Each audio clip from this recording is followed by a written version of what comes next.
கிறிஸ்துவுக்குள் பிரியமானவர்களே, இந்த நாள் ஒரு விசேஷித்த நாள். குருத்தோலை ஞாயிறு என்று அழைக்கிறோம். குருத்தோலை ஞாயிறு என்றால் என்ன? அதன் முக்கியத்துவத்தை குறித்து சுருக்கமாய் பார்ப்போம்.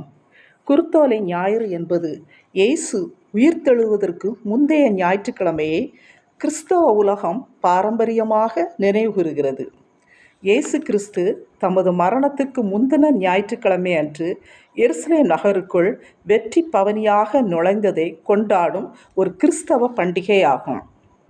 4 நற்செய்திகளிலும் குறிப்பிடப்பட்டுள்ள குருத்தோலை ஞாயிறு பற்றி வேதம் இவ்வாறாக கூறுகிறது. இறுதி முறையாக எருசலேமுக்குள் நுழைவதற்கு முன்பு இயேசு தம்முடைய சீஷர்கள் 2 கழுதை குட்டியை அவிழ்த்து கொண்டு வர எருசலேமிலிருந்து ஏறக்குறைய 2 மைல் தூரம் உள்ள ஒரு கிராமத்துக்கு அனுப்பினார். இதோ உன் ராஜா சாந்த குணமுள்ளவராய் கழுதையின் மேலும் கழுதை குட்டியாகிய மரியின் மேலும் ஏறிக்கொண்டு உன்னிடத்தில் வருகிறார் என்று சியோன் குமாரத்திக்கு சொல்லுங்கள் என்று சகரியா 9ஆம் அதிகாரம் 9ஆம் வசனத்தில் சகரியா தீர்க்கதரிசியின் மூலமாக கூறப்பட்டது நிறைவேறும்படி நடந்தது. சீஷர்கள் போய் இயேசு தங்களுக்கு கட்டளையிட்டபடியே செய்து கழுதை குட்டியை இயேசுவிடத்தில் கொண்டு வந்து அதன் மேல் தங்கள் வஸ்திரங்களை போட்டு இயேசுவை அதன் மேல் ஏற்றினார்கள். இயேசு திரளான ஜனங்களோடு ஒலிவ மலையிலிருந்து எருசலேம் நகரத்துக்குள் நுழைந்தார். மக்கள் குருத்தோலையை பிடித்து கொண்டு அவரது பாதையில் போட்டு தங்கள் வஸ்திரங்களை தரையில் விரித்தனர். முன் நடப்பாரும் பின் நடப்பாரும் ஓசன்னா, கர்த்தரின் நாமத்தினாலே வருகிறவர் ஸ்தோத்திரிக்கப்பட்டவர், கர்த்தரின் நாமத்தினாலே வருகிற நம்முடைய பிதாவாகிய தாவீதின் ராஜ்யம் ஆசீர்வதிக்கப்படுவதாக, உன்னதத்திலே ஓசன்னா என்று சொல்லி ஆர்ப்பரித்தார்கள். இந்த குருத்தோலை ஞாயிறுவின் முக்கியத்துவத்தை குறித்து பார்த்தால் இது சிலுவை பாதைக்கான தளம் அமைத்தல் என்றும் கூறலாம். இயேசு பிதாவின் சித்தத்திற்கு தம்மை முழுமையாக அர்ப்பணித்து சிலுவை மரணத்துக்கு ஒப்பு கொடுப்பதின் அடையாளமாக ஒரு கழுதை குட்டியை தெரிந்து கொண்டு பவனியாக சென்றார். இயேசு தாம் விசாரிக்கப்பட்டு சிலுவையில் அறையப்படுவதற்கு படுவார் என்பதை அறிந்துதான் எருசலேம் நகரத்துக்குள் நுழைந்தார். மேலும் கல்லறையிலிருந்து உயிர்த்தெழுந்து நம்மை பாவத்திலிருந்து மீட்டுக்கொள்வார் என்பதையும் அறிந்தபடியினால் இந்த வெற்றி பவனியை மேற்கொண்டார்.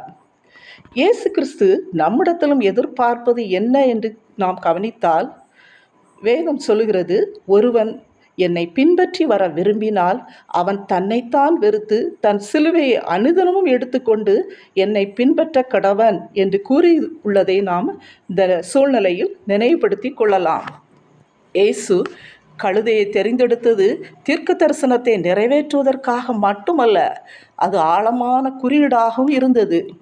பண்டைய காலங்களில் அரசர்கள் வெற்றி பெற வரும்போது போர்க்குதிரைகளில் சவாரி செய்தார்கள். ஆனால் சமாதானமாக வரும்போது கழுதைகளில் சவாரி செய்தார்கள். இயேசு ஒரு போர் வீரராக வரவில்லை. அவர் தாழ்மை மற்றும் தியாகத்தின் மூலம் ரட்சிப்பை கொண்டு வரும் சமாதானத்தின் அரசராக வந்தார். திரளான ஜனங்கள் கர்த்தருடைய நாமத்தினாலே வருகிற ராஜா ஸ்தோத்திரிக்கப்பட்டவர், பரலோகத்திலே சமாதானமும் உன்னதத்திலே மகிமை உண்டாவதாக என்று மிகுந்த சந்தோஷத்தோടെ தேவனை புகழ்ந்தார்கள்.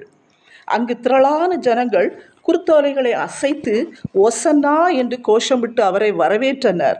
இந்த நிகழ்வு கர்த்தருடைய பிள்ளைகள் தங்கள் இதயங்களை இயேசுவுக்கு திறந்து அவரை பின்பற்றுவதற்கு தங்களை அர்ப்பணிக்க வேண்டும் என்பதை நினைவூட்டுகிறது. ஓசன்னா என்ற சொல்லுக்கு ரட்சியும், இப்பொழுதே உதவி செய்யும் என்று அர்த்தமாம். சங்கீதம் 118 25 26 வசனங்களை நாம் பார்க்கும்போது இந்த அர்த்தத்தை புரிந்து கொள்ளலாம். அப்பொழுது பரிசேயர்கள் இந்த வெற்றி பவனியை எதிர்த்து குரல் எழுப்பிய போது இயேசு, இவர்கள் பேசாமல் இருந்தால் கல்லுகளை கூப்பிடும் என்று உங்களுக்கு சொல்லுகிறேன் என்றார். சொல்லப்போனால் சர்வ சிருஷ்டிகள் எல்லாம் இயேசு கிறிஸ்துவே ராஜா என்று அறிவிக்கும் என்பது போல பேசினார்.